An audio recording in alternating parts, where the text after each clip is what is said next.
上还有一事，杀了殷无义。贵臣认为此事不妥。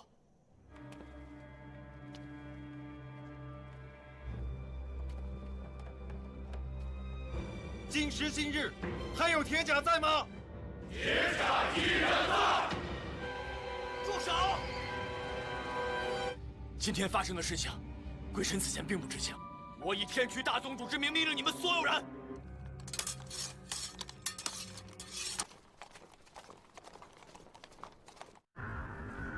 Halo, selamat datang di Aksa Movie 21. Semoga kalian dalam keadaan sehat dan selalu diberi kemudahan dalam urusannya. Kali ini saya akan menceritakan bagian 10 dari cerita novelan Eagle Flag. Agar tidak berlama-lama, berikut rangkumannya.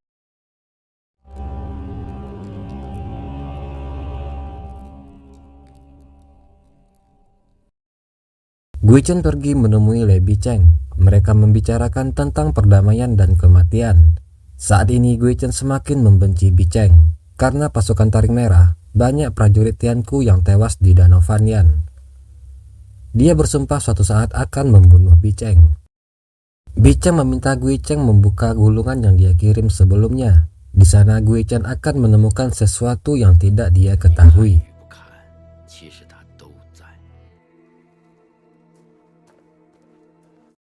Guichen kemudian menemui Xiao Zhao. Tanpa diduga, dia menemukan gulungan dari Bicheng sebelumnya di sana. Dia merasa heran karena sebelumnya gulungan itu telah dia bakar.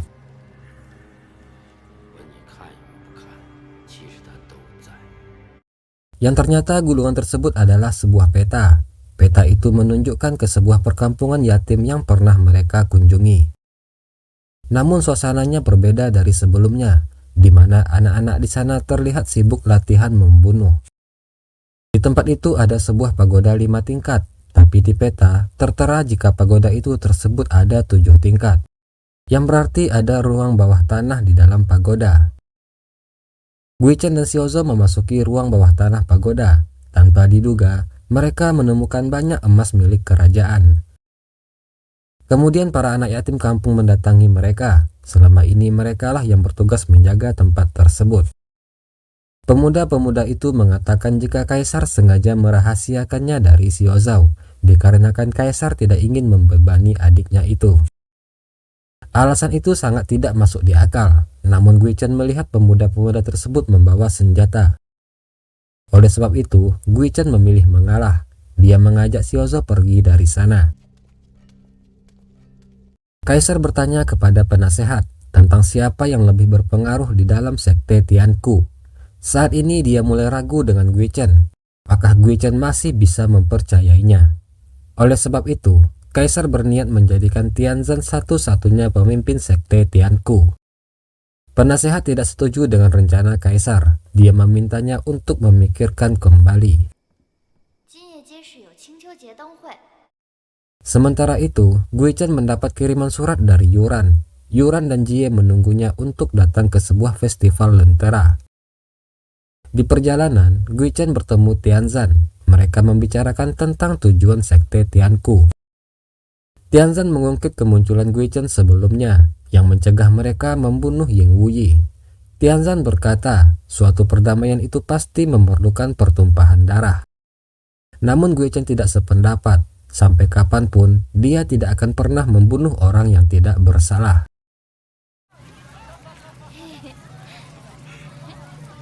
Setelah berbicara dengan Tianzan, Guichen pergi mencari Yuran dan Jie. Ketika di tengah kerumunan, para anak yatim satu persatu menikamnya.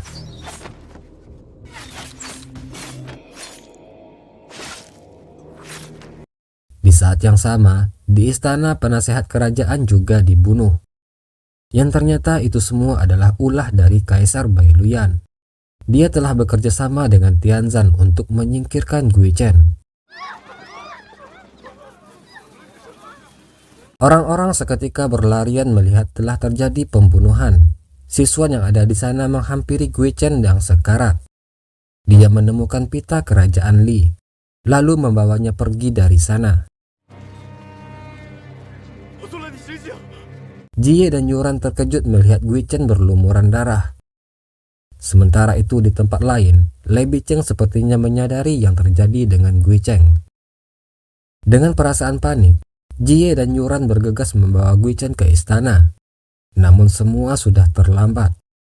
Sesampainya di istana, Gui Cheng sudah tidak tertolong. Dia telah tewas. Kaisar memainkan sandiwaranya. Dia berkata akan segera menemukan pelaku pembunuhan tersebut. Di sana juga ada Xiao Zhou yang sangat terpukul atas kematian Gui Cheng. Xiao Zhou mendatangi Bai Luyan. Dia mencurigai jika kakaknya itu terlibat atas pembunuhan Gui Cheng. Kaisar mencoba mengelak. Dia berkata walaupun Gui Cheng telah melihat emas yang disembunyikannya, dia tidak akan membunuh temannya sendiri. Namun tentunya Xiao Zhou tidak percaya begitu saja. Dia berjanji akan menemukan pembunuh Gui Cheng dan akan membalaskan perbuatannya tersebut. Tianzan membawa pedang Changyun mendatangi Kaisar. Setelah kematian Gui Cheng, saat ini tidak ada yang bisa menggunakan pedang tersebut. Tianzan berkata jika dia akan selalu membantunya selama Kaisar berada di jalan yang benar. Ying Wuyi bertemu dengan Sisuan dan Zhang Bo. Mereka membicarakan perkembangan di Tianqi setelah kematian Gui Cheng. Ying Wuyi meminta mereka untuk bersiap-siap karena sepertinya akan terjadi perang besar. Tidak lama kemudian Jie datang membunuh para pengawal. Namun akhirnya dia berhasil dilumpuhkan Sisuan dan Zhang Bo.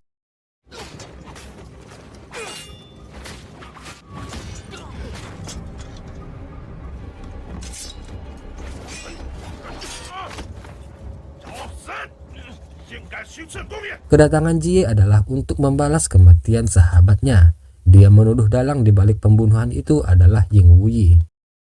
Ying Wuyi menjelaskan dia tidak ada hubungannya dengan kematian Gui Cheng. Namun Jie tidak mempercayainya.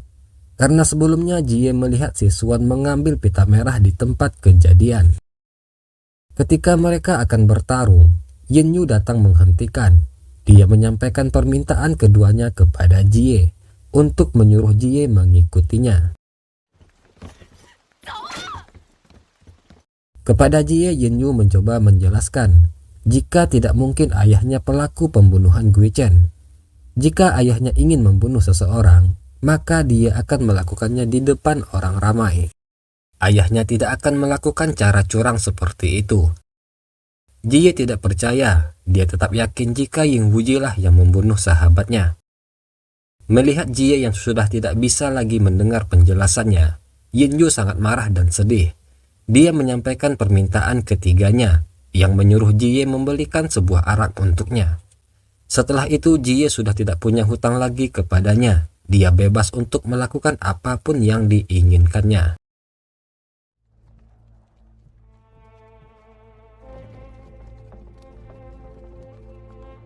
Mayat Gui Cheng yang terbaring di peti emas diarak keluar istana. Sementara itu Jie dan Yuran hanya memperhatikan dari jauh. Jie tidak ingin bergabung dengan orang-orang tersebut, dikarenakan tidak satupun di antara mereka yang benar-benar mengenal siapa Gui Cheng sebenarnya.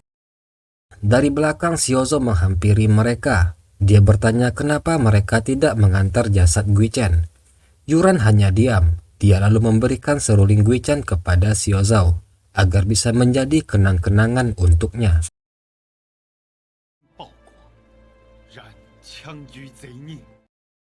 Kaisar Bai Luyan memberikan pidato dan memberikan gelar kehormatan kepada Gui Cheng. Dia juga memasukkan sebuah batu giok ke dalam peti mati Gui Cheng.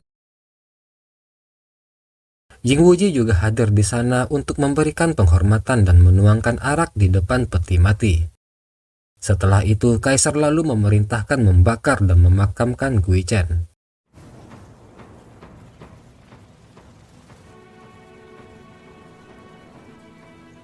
Bicheng mengunjungi Yin Wuyi. Dia tahu jika mantan majikannya itu sedang memikirkan banyak masalah. Dia memberikan sebuah kotak. Kotak itu akan melindungi Ying Wuyi dari masalah yang dihadapinya.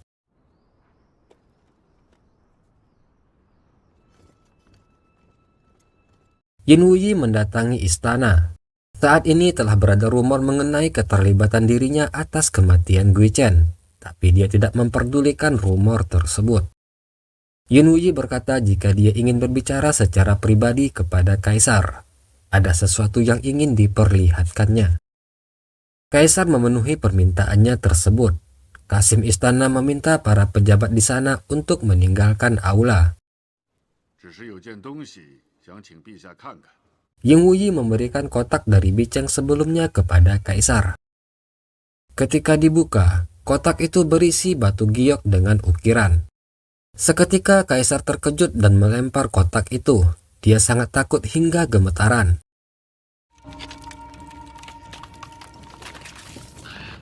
Sementara itu di tempat lain, ternyata Bicheng telah mengambil mayat Gui Chen. Bersama murid-muridnya, Bicheng mengadakan sebuah ritual, dan tanpa diduga, Gui Chen membuka matanya. Dia hidup kembali.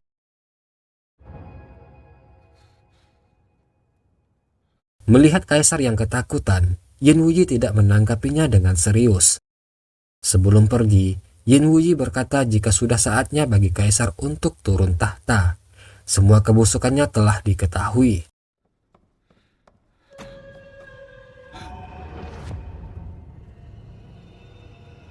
Kaisar yang ketakutan berhalusinasi melihat bayangan Gui Chen ada di mana-mana.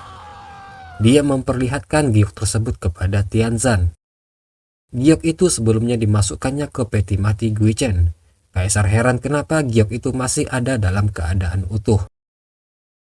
Tianzan kemudian teringat jika sekte Cheng Yu memiliki mantra rahasia yang bisa menghidupkan orang yang telah meninggal. Untuk menghindari masalah, dia meminta Kaisar menghilangkan bukti. Kaisar harus menyingkirkan orang-orang yang terlibat dalam pembunuhan Gui Chen. Kaisar mendatangi perkampungan yatim. Dengan kejam dia meracuni semua pemuda di sana. Perbuatannya itu diketahui oleh Xiaozhou yang mengikutinya. Xiaozhou sangat sedih, dia tidak percaya kakaknya sekejam itu. Suara tangisan Xiaozhou didengar Kaisar. Dia memerintahkan tentara untuk menangkapnya.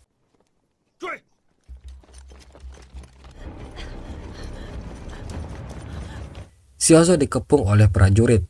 Kaisar tahu jika Xiaozhou tidak pernah mempercayainya. Untuk menjaga rahasianya, Kaisar memerintahkan tentara membunuh adiknya tersebut.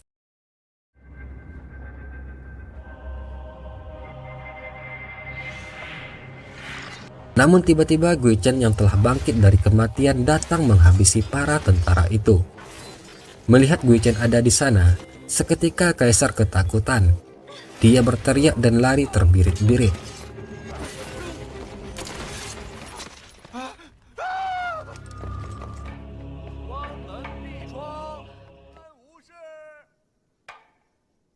Xiaozhou kembali ke tempat kejadian. Area tersebut telah dipenuhi mayat-mayat prajurit istana. Dia melihat Gui Chen dan lalu menghampirinya. Gui Chen yang kembali hidup kehilangan memori masa lalunya. Dia terkejut begitu melihat Xiaozhou. Matanya tertuju kepada seruling yang ada pada Xiaozhou. Menyadari hal itu, Xiaozhou memainkannya. Seketika Gui Chen sedikit demi sedikit mengingat masa lalunya. Melihat Gui Chen mulai tenang, Xiaozhou mendekat secara perlahan. Dia memukul Gui Chen hingga tak sadarkan diri.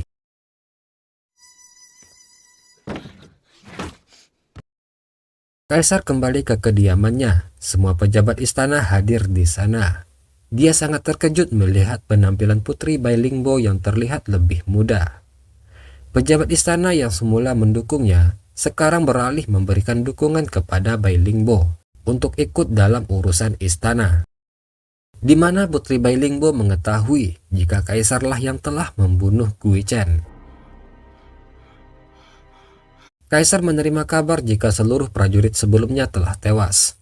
Sementara itu Xiaozhou selamat. Dia mengambil seekor kuda dan pergi bersama Gui Chen. Xiaozhou yang penasaran kenapa Gui Chen bisa hidup kembali, lalu dia pergi ke perpustakaan kerajaan untuk mencari tahu.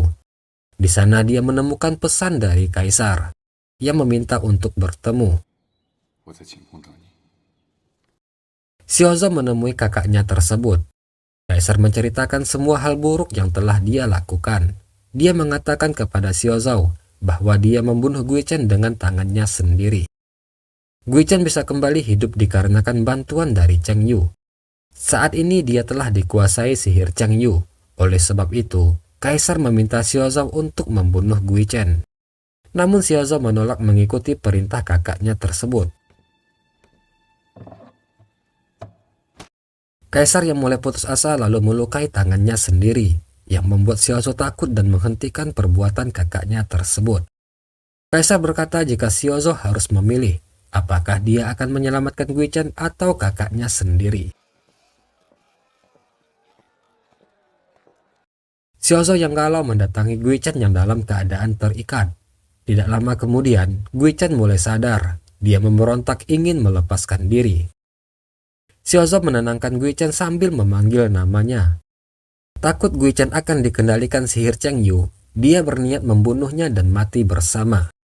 Namun tiba-tiba, Gui Chen berbicara menyebut namanya sendiri, yang membuat Xiaozhou menghentikan niatnya.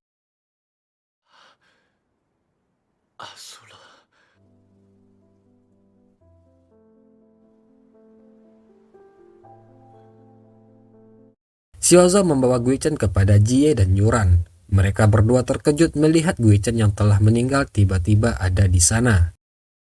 Xiaozhou menceritakan jika sihir rahasia Cheng Yu telah menghidupkan Gui Chen kembali. Namun saat ini, Gui Chen telah kehilangan ingatannya. Untuk keselamatan Gui Chen, Xiaozhou meminta Jie dan Yuran membawanya pergi jauh dari ibu kota. Oke, demikianlah bagian ke-10 dari cerita Novolan Eagle Flag. Mohon maaf jika terjadi kesalahan dalam penyampaian saya. Akhir kata, saya ucapkan terima kasih. Assalamualaikum warahmatullahi wabarakatuh.